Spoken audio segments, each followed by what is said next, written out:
गति प्रबल पैरों में भरी, फिर क्यों रहूं दर दर खड़ा, जब आज मेरे सामने है रास्ता इतना बड़ा।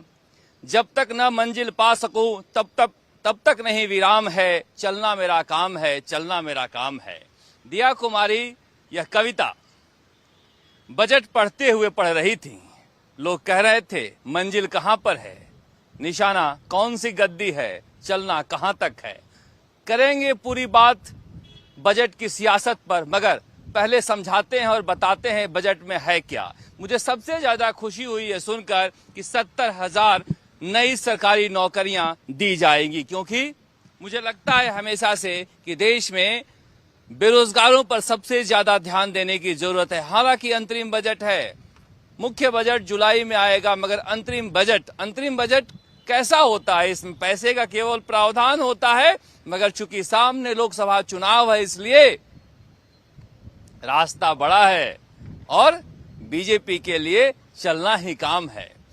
लोकसभा चुनाव को ध्यान में रखते हुए अंतरिम बजट में भी घोषणाओं का अंबार कर दिया गया है और सबसे बड़ी घोषणाओं में हमने बताया आपको 70,000 नई नौकरियों का ऐलान केवल अंतरिम बजट में है। हो सकता है मुख्य बजट में इससे भी बड़ा ऐलान हो, मगर ये अंतरिम बजट किस तरह का दिखाई दिया आपको और क्या क्या है इस बजट में। इस बजट में आपको हिंदुत्व दिखाई देगा, मोदी का विजन दिखाई देगा, विकास दिखाई देगी और इस बजट में चुनाव भी दिखाई देगा। एक एक करके हम बात कर लेते हैं कि क्या क्या है इस बजट में, कौन कौन सी प्रमुख घोषणाएं हैं। गोपाल कार्ड भी बनेगा, किसान क्रेडिट कार्ड के तर्ज पर गोपाल कार्ड भी बनेगा। वृद्धजनों के बस किराए में 30% की जगह 60% की छूट भी मिलेगी। मगर एक एक करके हम सभी सेक्टरों पर बात करते हैं कि क्या क्या प्रमुख बिंदु हैं। जनता का विश्वास हासिल करना सबसे बड़ा बिंदु है, क्योंकि जब दिया कुमारी बोल रही थी तो मजे ज्यादा ले रही थी और आज जिस तरह से दिया कुमारी मजे ले रही थी, लग रहा था कोई नई नवेली नेता नहीं, ये तो धोबी पछाड़ के लिए आई हैं।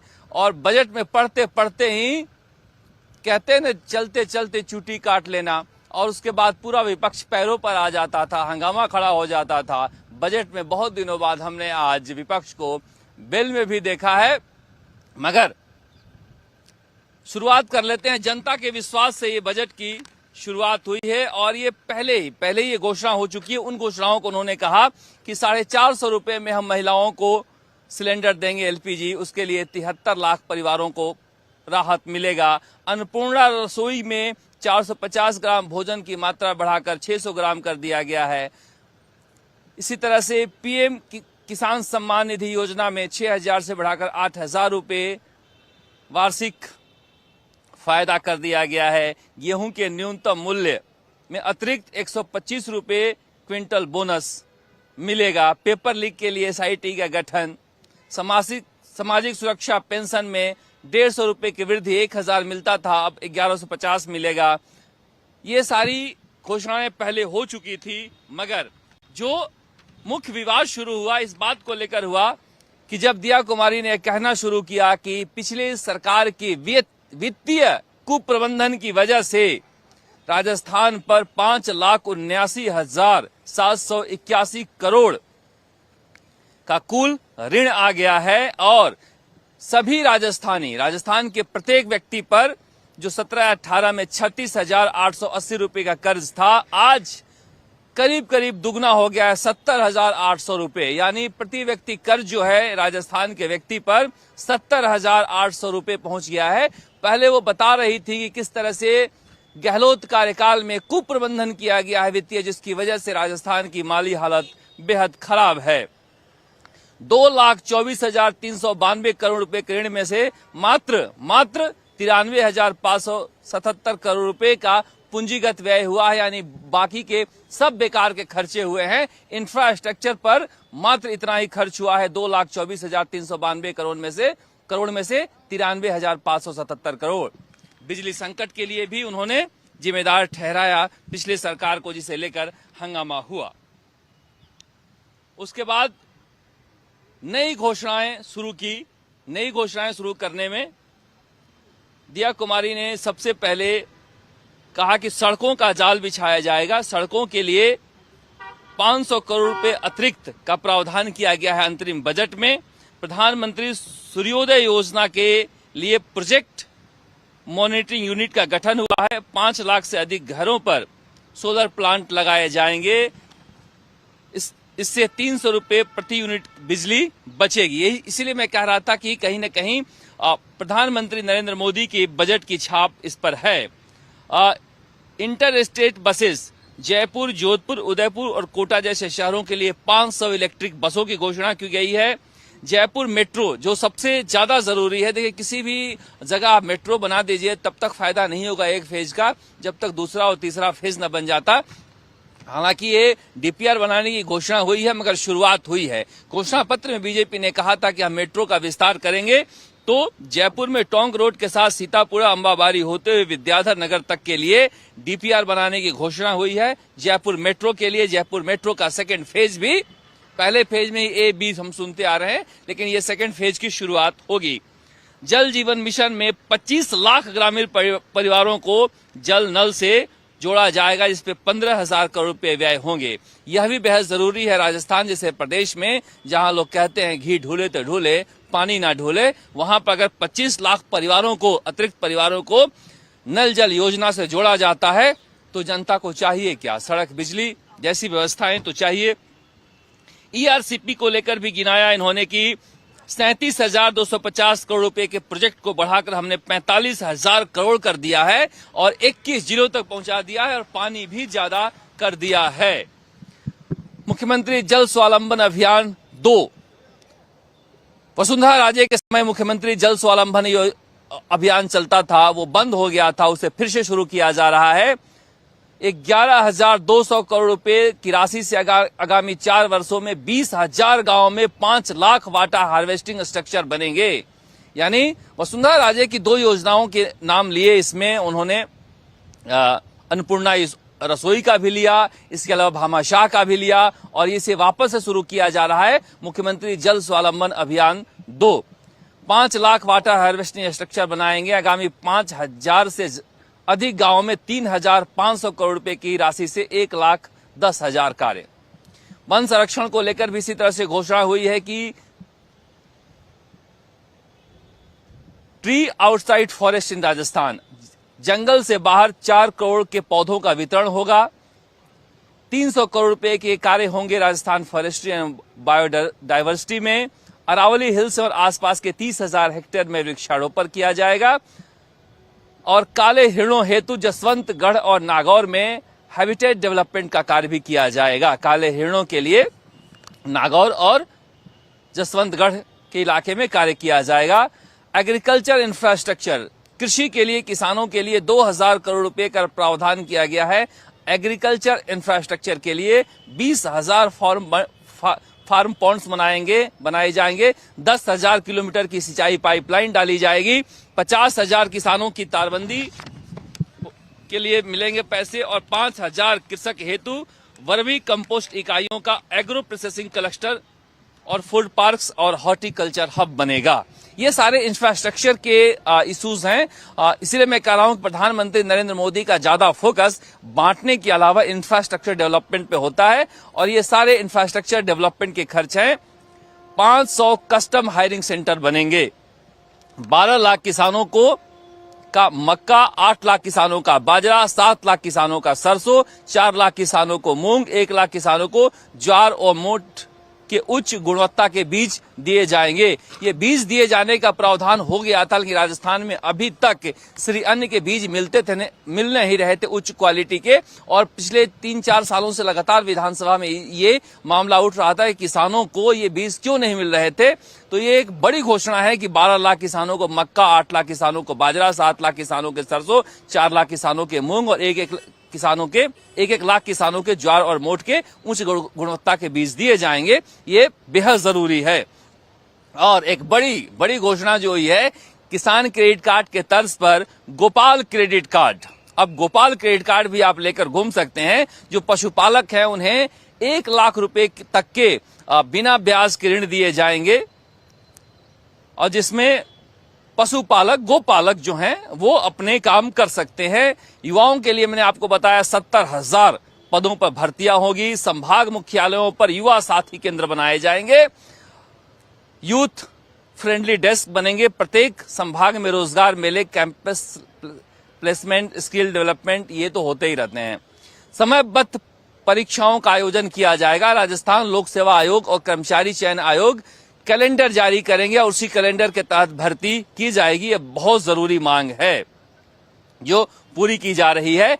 अल्प आय वर्ग, लघु, सीमांत, बटाईदार किसानों और खेतीहर श्रमिकों के परिवारों के छात्र छात्राओं को केजी से लेकर पीजी तक, ये भी बड़ी घोषणा है कि गरीब परिवार के जो बटाईदार किसान हैं, सीमांत किसान हैं, लघु किसान हैं, मजदूर हैं, कलाकार हैं, उन सब के बच्चों को मुफ्त में केजी से लेकर पीजी तक की शिक्षा दी जाएगी। इसके अलावा मुख्यमंत्री पर्यटन कौशल विकास कार्यक्रम की शुरुआत की गई है, जिसके तहत 2 वर्षों में 20,000 नौकरियां जो है दी जाएगी पर्यटन क्षेत्र में। शिक्षा के क्षेत्र में भी कहा जा रहा था कॉलेज बना दिया गया है, स्कूल बना दिया गया है, न टॉयलेट है न बिल्डिंग है, उसके लिए भी अभियान चलाया जाएगा और उसके लिए विशेष तौर पे की प्रावधान किया गया है। कक्षा 1 से 8वीं तक के जो गरीब परिवार के बच्चे हैं उनके लिए बैग की व्यवस्था की जाएगी। किताबें, स्कूल और यूनिफॉर्म दिया के लिए प्रति विद्यार्थी 1,000 रुपए की सहायता दी जाएगी, क्योंकि कई बार स्कूलों में देखने में आता है कि अमीर बच्चे अच्छे बैग लेके आते हैं, अच्छी किताबें लेके आते हैं, गरीब घर के बच्चों के पास बैग फटे होते हैं, पुरानी किताबें होती हैं, उसके लिए 1,000 की सहायता दी जाएगी। जयपुर, बीकानेर, भरतपुर और उदयपुर में अटल इनोवेशन स्टूडियो और एक्सेलेटर्स बनेंगे। 1,000 रुपए का इस पर खर्च होगा। ये भी जरूरी है। देखिए, जिस तरह से एआई का जमाना है, उस लिहाज से राजस्थान के युवाओं की प्रतिभा को देखते हुए ये अटल इनोवेशन स्टूडियो जो है बेहद कारगर होगा। जो आईटी हब बनाया था वसुंधरा राजे ने, आपको याद है, उसकी तारीफ अशोक गहलोत ने भी अपने कार्यकाल में की थी। जयपुर के निकट हाईटेक सिटी और वर्ल्ड क्लास सिटी बनाई जाएगी। जिस तरह से अहमदाबाद में गिफ्ट सिटी बना है और हैदराबाद में साइबर सिटी बना है, जयपुर में भी अब बनेगा hitech city, world class city. ये किस साइड बनेगा ये देखना होगा, क्योंकि जमीन के जो कारोबारी हैं उनकी नजर रहेगी कि किस तरफ ये सिटी बसाई जाती है, आगरा रोड पर या फिर अजमेर रोड पर या दिल्ली रोड पर। मगर ये हाईटेक सिटी की घोषणा बड़ी घोषणा है। उम्मीद करेंगे कि जल्दी ये जमीन पर भी उतर जाए। मिशन ओलंपिक्स 2028 के लिए 50 प्रतिभाशाली युवाओं को विश्व स्तरीय खेल की सुविधा दी जाएगी। जयपुर में centre of excellence of sports के लिए 100 करोड़ रुपए का प्रावधान किया जा रहा है। इस तरह से लखपति दीदी योजना महिलाओं को आर्थिक सशक्तिकरण के लिए 5 लाख परिवारों की आय से 1 लाख रुपए के वार्षिक तक ले जाने के लिए लखपति दीदी योजना शुरू की गई है। इस तरह लाडो प्रोत्साहन योजना, लाडो योजना मध्य प्रदेश में चला करती थी। इसी तरह से गरीब परिवारों की बालिकाओं के जन्म पर 1 लाख रुपए का सेविंग बॉन्ड, ये एक बड़ी घोषणा है। और जो घोषणा पत्र में बीजेपी का था उसे घोषणा करने लागू करने के लिए बजट में प्रावधान किया है। गरीब परिवारों के बालिकाओं के जन्म पर 1 लाख रुपए का सेविंग बॉन्ड। इसी तरह से हाईवे पर दुर्घटनाओं को बचाने के लिए 25 एडवांस लाइफ सपोर्ट एम्बुलेंस की भी घोषणा की गई है। जो एक्सीडेंट होते थे, एक्सीडेंट से बचाने में ये काम आएंगे रोड पे। आयुष्मान आरोग्य योजना, देखिए चिरंजीवी योजना का नाम शायद बदल गया हो, अब आयुष्मान मुख्यमंत्री आयुष्मान आरोग्य योजना हो गया है। इसीलिए कहा गया है कि मुख्यमंत्री आयुष्मान आरोग्य योजना में आईपीडी के साथ साथ अब डे केयर पैकेज भी मिलेगा। और ब्लॉक स्तर पर आंगनबाड़ी स्वास्थ्य जांच के पोषण और प्री स्कूल एजुकेशन के दृष्टि से उसको उत्कृष्ट बनाया जाएगा आंगनबाड़ी केंद्रों को। वरिष्ठ नागरिकों को रोडवेज में 50% की छूट मिलेगी। श्रमिकों के लिए खास तौर से विश्वकर्मा पेंशन योजना लागू की जा रही है। मासिक प्रीमियम देने पर 60 वर्ष की आयु के बाद 2,000 प्रति माह पेंशन मिलेगा। ये एक बड़ी घोषणा है कि विश्वकर्मा पेंशन योजना, देखिए जो मूल ओबीसी की मजबूत जातियां, उसके अलावा भी कई जो जातियां होती हैं जो हुनर के आधार पर जिनकी पहचान होती है, उन जातियों के लिए खास करके ओबीसी को टारगेट में रखकर ये विश्वकर्मा पेंशन योजना लागू की गई है। पंचायती राज संस्थानों के भी मानदेय बढ़ाए गए हैं। पेंशनर के लिए भी बड़ी घोषणा हुई है कि अब घर बैठे उन्हें घर आकर दवाई दी जाएगी। इसी तरह से जो मानदेय है, समस्त मानदेय कर्मियों, नगरीय निकायों, पंचायती संस्थाओं के जनप्रतिनिधियों के मानदेय में 10% की वृद्धि होगी। ये चुनाव के लिहाज से एक बड़ी घोषणा है, जिसके लिए बार बार वो डिमांड करते रहती थी जो मानदेय कर्मी हैं। पुलिस मॉडर्नाइजेशन के लिए भी घोषणा की गई। एंटी रोमियो स्क्वाड का गठन, प्रत्येक जिले में एंटी रोमियो स्क्वाड का गठन किया जाएगा। 175 पुलिस थानों में विमेन हेल्प डेस्क बनाया जाएगा। डॉक्टर किरोड़ीलाल मीणा ने मजे लेते हुए कहा कि इस डेस्क का नाम रख दिया जाएगा धारीवाल डेस्क, क्योंकि दिया कुमारी भी मजा लेने लगी थी कि धारीवाल जी मर्दों का प्रदेश केवल नहीं है, महिलाओं का भी प्रदेश है। इसलिए एंटी रोमियो स्क्वाड, ये बीजेपी के जो एजेंडा है उसमें ये रहता है एंटी रोमियो स्क्वाड, जिसकी वापसी हुई है राजस्थान में। लाडली सुरक्षा योजना के तहत सभी जगह बालिका छात्रावासों और नारी निकेतन में सीसीटीवी कैमरे लगाए जाएंगे। मीसाबंदियों के लिए तो पहले ही ऐलान किया जा चुका है, और ये मंदिरों को लेकर कहा गया कि मंदिरों को लेकर अशोक गहलोत ने घोषणा तो की थी मगर कुछ किया नहीं था। गोविंद देव जी की जयपुर मंदिर, मानगढ़ धाम, बांसवाड़ा, पुछरी, कलौटा, डीग, त्रिनेत्र गणेश जी, सवाई माधोपुर सहित 20 मंदिरों को आस्था केंद्रों में विकसित किया जाएगा और 300 करोड़ रुपए इस पर खर्च किए जाएंगे। यानी इस पे हिंदुत्व का पुट भी है। जब इसमें कांग्रेस इस तरह के बजट लाया करती थी, उसमें 2-4 मस्जिद और 2-4 गुरुद्वारे और चर्च भी होते थे, मगर बीजेपी ने सिर्फ यहां मंदिरों की बात की है। अल्बर्ट हॉल जयपुर, राजकीय म्यूजियम अलवर, चित्तौड़गढ़, बीकानेर, जयपुर समेत 10 म्यूजियम का उन्नयन किया जाएगा। चावंड, हल्दी घाटी, गोगुंदा, कुंभलगढ़, दिवेरा, उदयपुर आदि को सम्मिलित करते हुए महाराणा प्रताप टूरिस्ट सर्किट 100 करोड़ रुपए से के खर्च करके महाराणा प्रताप टूरिस्ट सर्किट बनाया जाएगा। यह राष्ट्रवादी घोषणा भी है। आर्म फोर्सेज म्यूजियम भी बनाई जाएगी, उसके लिए डीपीआर बनेगा। खेजड़ली, जोधपुर में Amrita Devi Bishnoi indigenous plant museum बनाया जाएगा। अमृता देवी के नाम पर भी घोषणा हुई है। और ये सारी घोषणाएं एमनेस्टी स्कीम के तहत है, जिसमें लैंड, सबसे बड़ी घोषणा थी कि लैंड टैक्स को खत्म कर दिया गया है। चीनी और गुड़ पर मंडी शुल्क को खत्म कर दिया गया है। तो कुल मिलाकर ये गुड़ और चीनी राजस्थान में सस्ता हो गया है। इस लिहाज से कहा जा सकता है कि भले ही अंतरिम बजट हो, भले ही ये पूर्ण बजट ना हो, लेकिन कोशिश की है दिया कुमारी ने कि एक तरह से ऐसा बजट प्रस्तुत किया जाए राजस्थान में। चुनावी मौसम है, चुनाव के मौसम में लोगों को लुभाया जाए। मैं क्यों कह रहा हूं बार बार कि दिया कुमारी ने आज सदन में विपक्ष को धराशायी कर दिया, क्योंकि जब बार बार वो बोल रही थी तो बोलते हुए भी विपक्ष पे कटाक्ष कर रही थी, और उनके कटाक्ष करते ही पूरा विपक्ष एक साथ खड़ा हो जा रहा था और वो फिर खड़े होकर मुस्कुरा रही थी। जैसे ही नकल विरोधी कानून की बात हुई, उन्होंने कहा किस तरह से राजस्थान में पेपर लीक हुए हैं, और नाथी का बाड़ा जब गूंजने लगा विधानसभा में, तो कम से कम 10 सेकेंड का पॉज भी ली, यह दिखाने के लिए कुछ तो बोलो। मगर पिछली गलतियों से सीख लेते हुए इस बार कांग्रेस कोशिश कर रही थी कि जिस तरह से राज्यपाल के अभिभाषण में राज्यपाल के जरिए भी आरोप लगाए गए अंधेर नगरी चौपट राजा का, कम से कम उस तरह का परसेप्शन नहीं बने कि कांग्रेस चुपचाप बैठी थी। कांग्रेस बीच में हल्ला मचाती हुई नजर आई, मगर देखिए किस तरह से वही अखिल अरोड़ा जो शानदार वित्तीय प्रबंधन के लेकर पिछली बार बजट लाया करते थे, वही बजट तैयार किए जिसमें लिखा हुआ है कि भारी वित्तीय कुप्रबंधन रहा। अब क्या कहा जाए, देखने का नजरिया है। मगर आप सुनते रहिए और देखते रहिए राजस्थान तक पर। आगे भी हम बजट का विश्लेषण आपको बताते रहेंगे। ये पूर्ण बजट नहीं था, पूर्ण बजट राजस्थान का जुलाई में आएगा। ये अंतरिम बजट था, मगर अंतरिम बजट में ही कोशिश की है भजनलाल सरकार ने कि राजस्थान में एक तरह से माहौल बनाया जाए कि सरकार बदल गई। हालांकि दिया कुमारी को लेकर जब हंगामा हुआ तो भजनलाल भी उठे और कहे महिला को बोलने दीजिए, महिला को रोकिए मत। अपने भरतपुरिया अंदाज में वो दिया कुमारी के बचाव में खड़े हुए और विपक्ष को जवाब भी दिया कि महिलाओं की आवाज न दबाइए, महिलाओं की सुनिए भी सही। हालांकि विपक्ष बीच बीच में चुटकी भी लेती हुई नजर आई जब कह रही थी दिया कुमारी सबका साथ सबका विकास, तो डोटासरा जी कह रहे थे वसुंधरा जी तो है नहीं यहाँ पर, कैसे हुआ सबका साथ।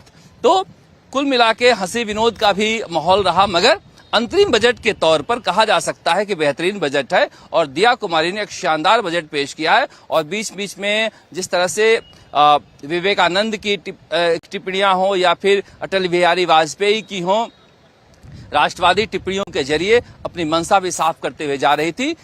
अपने पहले बजट में दिया कुमारी ने शानदार भाषण दिया है और विपक्ष के खूब मजे भी लिए हैं। आप देखते राजस्थान तक।